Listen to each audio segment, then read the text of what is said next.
Ninth hour got its name from a passage found in Luke 23:44 through 46. It basically said Jesus was on the cross from the 6th to the ninth hour. That's when he breathed his last and accepted the sins of all mankind. Now that's what we believe and that's what we sing about. But the name ninth hour it also elicits questions from people that come to listen to us play. They want to know what it means, so it gives us an opportunity to share the gospel with them.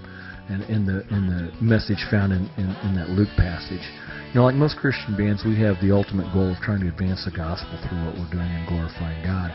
But our mission's really threefold. You know, first, we want to reach the lost with the musical message of hope and knowing Jesus. You know, Matthew 10:6 says, "Do not go among the Gentiles or enter any town of the Samaritans. Go rather to the lost sheep of Israel." That verse really kind of identifies who our target audience is.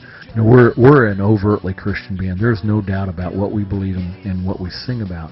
The message is very clear in our music. So that the atheist that is the really hardcore, hates God, denouncing God, whatever, not involved in spiritual things, they're not going to buy our music. They're not going to listen to our songs. They're not going to probably give us the time of day.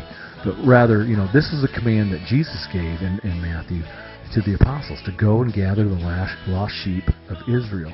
So, and basically those are the people that have strayed from God, that know who God is, but they've just kind of wandered away from Him.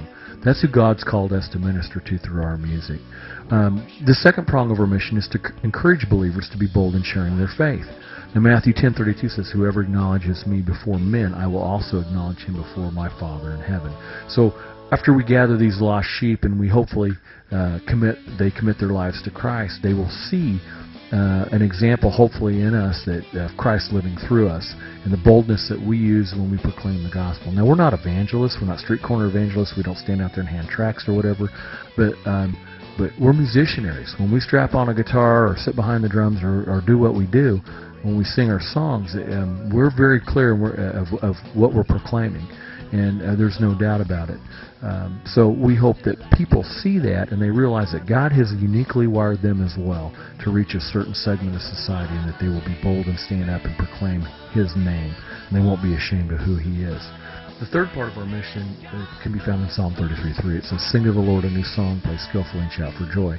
And we hope people like our music and they find it a blessing and consider it uplifting and fresh and new and exciting.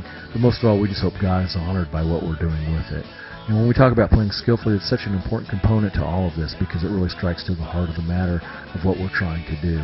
You know, when we pursue excellence and we hone our craft and we get better at the execution of the mission, then the message that's embedded in there will be accepted more credibly by people. They'll understand that, you know, we are representing the King of Kings, and we've taken the time to hone our craft and get better. Now, we're not the best musicians in the world, and we're not the end-all of bands by any means at all. We're just grateful and humble that God has chosen to give us a portion of talent at this day and time where we can use it to serve Him and draw people to Him. It's such an awesome privilege.